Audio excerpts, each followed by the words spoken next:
Hi guys, welcome to my channel ethical Harsh. So guys, इस video से हम अपना एडवांस पाइथन स्टार्ट करेंगे, जो कि पूरा कंप्लीट मतलब डेटा स्ट्रक्चर होगा पाइथन के अंदर।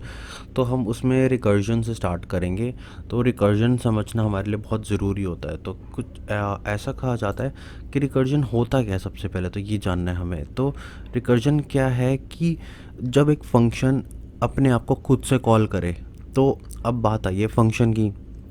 तो गाइस, रिकर्जन क्या है? फंक्शन के बिना रिकर्जन ही नहीं है। मतलब आप रिकर्जन ऐसे यूज़ ही नहीं कर सकते बिना किसी फंक्शन के। फंक्शन तो बनाना ही पड़ेगा। अब फंक्शन बनाना पड़ेगा तो आपको अगर फंक्शन बनाना ही नहीं आता पाइथन में, तो आप इस एडवांस कोर्स पे आने के वो ही नहीं हो। मतलब कि फ़ायदा नहीं है आपका कुछ।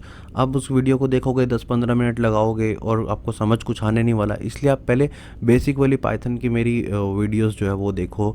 रिकर्शन मतलब फंक्शन समझ के आओ, पाइथन में कैसे काम करते हो उस पर कुछ 8-10 प्रोग्राम्स करो, उसके बाद रिकर्जन पे आओ। तो फंक्शन आपको आने चाहिए। अब ये हमारा मतलब होता क्या है, क्योंकि ना गाइस क्या होता है, डेटा स्ट्रक्चर में ना बहुत कॉम्प्लेक्स प्रोग्राम्स आ जाते हैं, तो उसमें हमारा रिकर्जन बहुत काम आता है। और ऐसा नहीं हर बार रिकर्जन हमारे लिए बिल्कुल बेनिफिशियल होता है, ऐसा नहीं होता।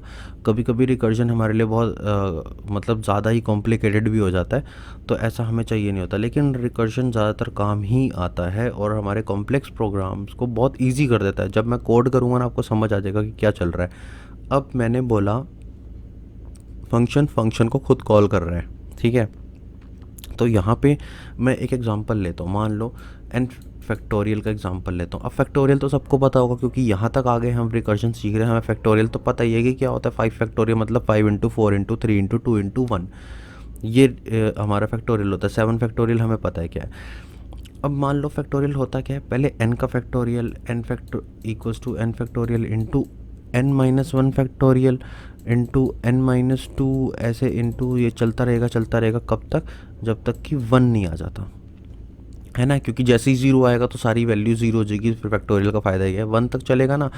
अब n है 5, मान लो 5 फैक्टोरियल निकालना है, तो पहले यहाँ n कितना है 5, और फिर उसके बाद 5 में -1 कर दो, 4, फिर 3, फिर 2 और फिर 1। तो हमारा 5 फैक्टोरियल की वैल्यू आ जाएगी। तो अब हमें पता चल गया कि 5 फैक्टोरियल ये है। तो अब हम अब मान लो एक फंक्शन मैंने बना दिया फैक्ट नाम से, ठीक है।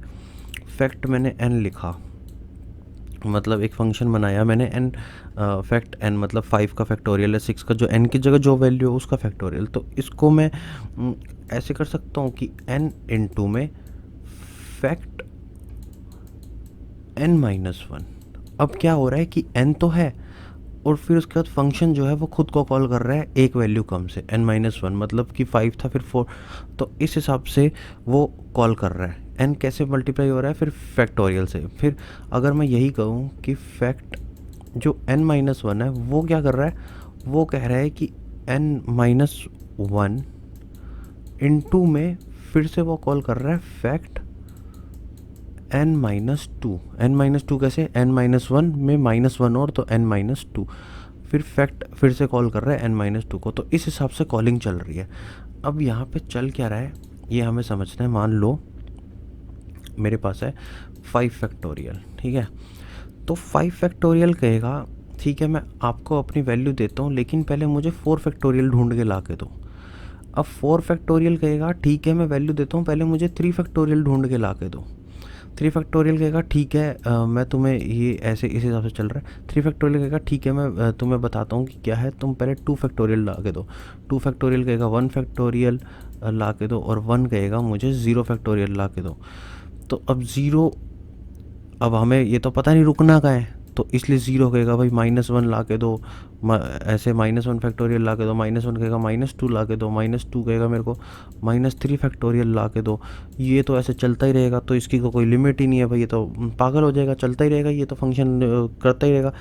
तो हाँ बिल्कुल, ये इन्फिनिटी तक चलेगा। ये डिपेंड करेगा मेमोरी के ऊपर, और क्योंकि ये रुकेगा नहीं कभी। तो इसके लिए हमें क्या करना पड़ता है, इस चीज़ से बचने के लिए हमें एक बिल्कुल सही करेक्ट पॉइंट देखना पड़ता है कि कहाँ पे हमें रोकना है।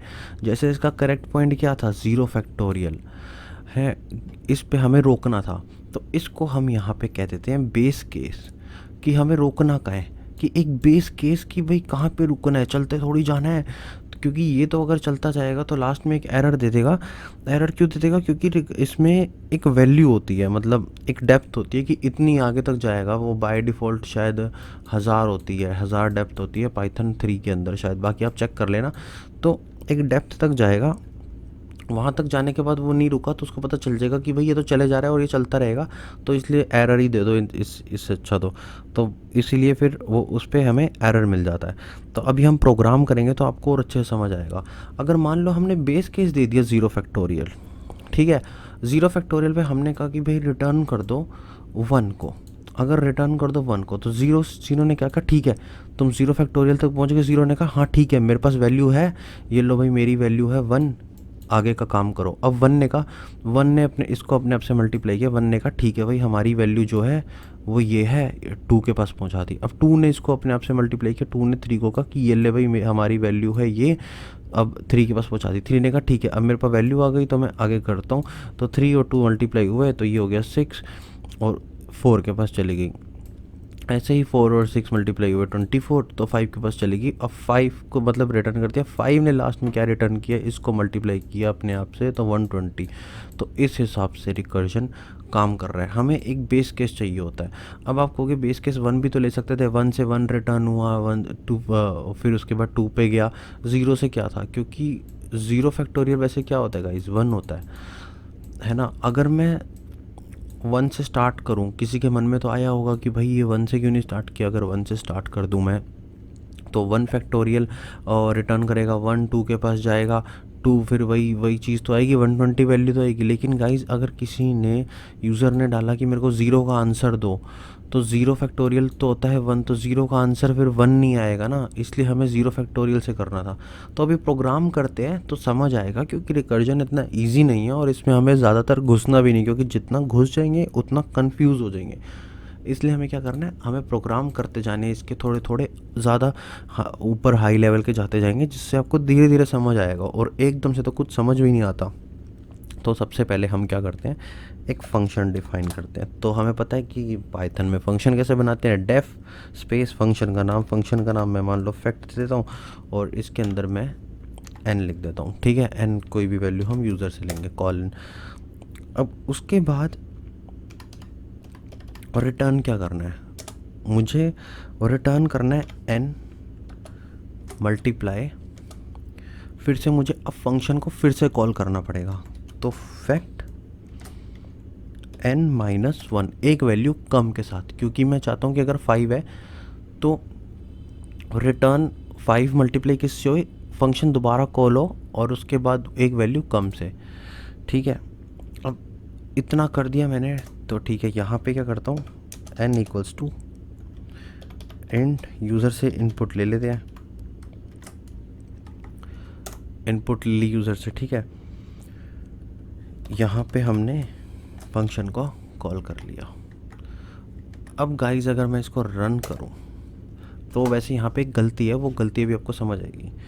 सो गाइस यहाँ पे क्या है, मान लो मैंने डाला 5, एंटर किया, तो अब आप देखोगे कि ये तो मतलब प्रोग्राम तो ये चले ही जा रहा है, और आप देखोगे कि ये रिकर्जन एरर आ गया। इसमें वही केस हुआ गाइस कि 5 से शुरू हुआ, 5 फैक्टोरियल ने कहा 4 का दो मेरे को, 3 का दो, 2 का दो, 1 का दो, 0 का दो, -1 का दो, -2 का दो, और ये ऐसे चले जा रहे हैं, -100 का दो, इसका दो। तो ये इस लेवल पे पहुंच गया जहाँ पे उसने हमें रिकर्जन का एरो दे दिया कि भाई ये तो मैक्सिमम रिकर्जन डेप्थ एक्सीडेड, जो हमारी डेप्थ थी, जो डेप्थ की हमारी वैल्यू थी वो x बढ़ गई, तो ये इसने एरर दे दिया। सो गाइस यहाँ पे हमें यही सोचना होता है कि बेस केस लेना है कि रिकर्जन को कहीं तो रोकना है, कोई तो एक बेस लाइन होगी कि जहाँ पे हमें रोकना है। अब यहीं पे वो चीज़ ऐड करनी है कि हमें रोकना का है। अब इसमें यही चीज़ सोचने वाली है, अब हमें रोकना है 0 पे। तो मैं यहाँ पे एक प्यारी सी लाइन ऐड कर देता हूँ, एक अपनी कंडीशनल वाइज स्टेटमेंट कि इफ़ n अगर 0 के इक्वल आ जाता है, क्योंकि हमें n क्या है, n 0 के इक्वल आ जाता है, तो रिटर्न क्या करना है हमें 1, कि 0 अगर आ जाता है तो रिटर्न हमें 1 करना है। और गाइज़ यहाँ पे आपका ये रिकर्जन का इतना बड़ा फैक्टोरियल का प्रोग्राम इतने से में रह गया और यहाँ पे कंप्लीट हो चुका है। तो नहीं तो फिर यहाँ पे रन करके देखते हैं। 5 फैक्टोरियल आप देखोगे 120 हमारा आउटपुट आ गया। आप डालोगे 10 फैक्टोरियल तो आपको ये मिल जाएगा। तो अगर आप 100 के लिए भी ट्राई करोगे तो आप देखोगे कितनी जल्दी कितने फास्ट रिज़ल्ट दे दिया इसने 100 फैक्टोरियल निकाल के। और आप नॉर्मल प्रोग्राम पे ट्राई करना क्या इतनी फास्ट रिज़ल्ट आपको देता है रिकॉर्ड, मतलब जो आप नॉर्मल फैक्टोरियल का प्रोग्राम बनाते हो। अब यहाँ पे हुआ क्या गाइस, हमने यहाँ पे एक बेस केस ले लिया कि सबसे पहले फैक्टोरियल हमने n कॉल किया, ठीक है 5 को, ठीक है 5 फैक्टोरियल ने कहा ठीक है कि return if n double equals to 0, n तो 0 के इक्वल आया नहीं, n तो 5 है, ठीक है। फिर ये वाली तो चलेगी नहीं स्टेटमेंट है ना, ये चीज़ नहीं चलेगी। फिर रिटर्न आया n into factorial of n minus 1। अब यहाँ पे n इंटू फैक्टोरियल दोबारा से फंक्शन कॉल हुआ, फैक्ट ऑफ n माइनस 1 मतलब 5 माइनस 1 मतलब 4। फिर से फैक्टोरियल 4 कॉल हुआ, फिर से इसमें आए, फिर से चेक किया क्या वो 0 के इक्वल है, नहीं है। फिर उसके बाद फिर से यहाँ पे आए कि फैक्टोरियल 4 ने कहा कि 4 इंटू में फैक्टोरियल ऑफ 3 निकालो भाई फैक्टोरियल का। ऐसे ही 3 ने कहा कि फैक्टोरियल ऑफ 2 दे दो मेरे को। फिर 2 ने कहा कि 2 इंटू फैक्टोरियल ऑफ 1 दे दो मुझे, तो मैं आपको अपना आंसर दे दूँगा।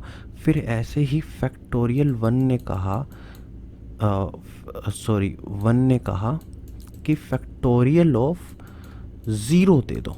अब यहीं पे जैसे ही 0 हुआ, if n double equals to 0, अब हमें पता चल गया कि n, ये n है ना यहाँ पे, ये n ही तो होता है। ये हम जो भी पैरामीटर पास कर रहे हैं आर्गुमेंट, ये हमारा 0 जैसे ही आया इसने चेक किया कि हाँ भाई ये तो 0 आ गया, रिटर्न कर दिया 1। इसने क्या कहा, ये ले भाई यहाँ पे बेस लाइन है मेरी, तो ये जैसे ही 0 मिल गया मैंने तेरे को 1 दे दिया। अब 1 ने कहा ठीक है भाई मेरे पास मेरी वैल्यू आ गई 1, और अब तू ले ले मेरे से मेरी वैल्यू और अपने आप को जो भी मल्टीप्लाई कर ले। तो इसने कहा कि ठीक है, इन दोनों ने कैलकुलेट किया, 2 आ गया। फैक्टोरियल 2 के पास गया, इसने कहा भाई मेरे को मेरी वैल्यू पता चल गई, ये ले और अब काम कर ले तू जो तेरे को करना है। तो इन दोनों ने फिर मल्टीप्लिकेशन हुआ। अब इसकी 6 जो है वैल्यू आ गई, इसने कहा मेरे पास वैल्यू आ गई, ले भाई तू वैल्यू ले। तो इसने कहा कि ठीक है भाई, यहाँ पे जब वैल्यू आ गई तो इन्होंने ये रिटर्न करी, यहाँ पे आ गया जो वैल्यू बची हुई, तो इसने कहा तू काम कर ले। इन दोनों ने भाई आ गया मल्टीप्लाई किया और हमारा आंसर आ गया 120। तो इस हिसाब से रिकर्जन हमारा काम कर रहा है। और अगर गाइस आपको मतलब इससे और अच्छे से समझना है तो ना एक PMI होता है, प्रिंसिपल ऑफ मैथमेटिकल इंडक्शन। ये हमारी एक थ्योरम है, मतलब आप कहोगे कि अगर आपको रिकर्जन को समझना है ना तो ये एक मैथ्स की चीज़ है जो आपको समझा सकती है।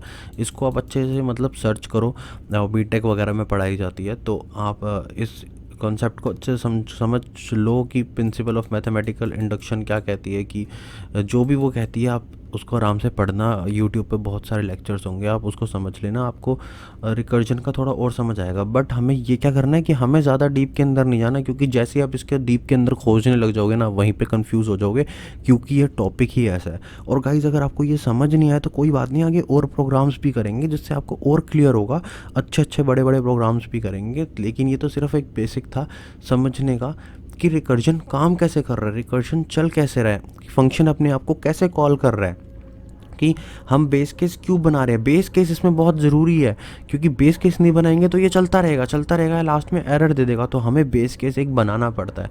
तो इस हिसाब से रिकर्जन काम कर रहा है गाइस। अगर आपका कोई डाउट हो तो आप कमेंट सेक्शन में मुझसे पूछ सकते हो। Thanks for watching my video. Please subscribe my channel for more videos and press bell icon button for new notification.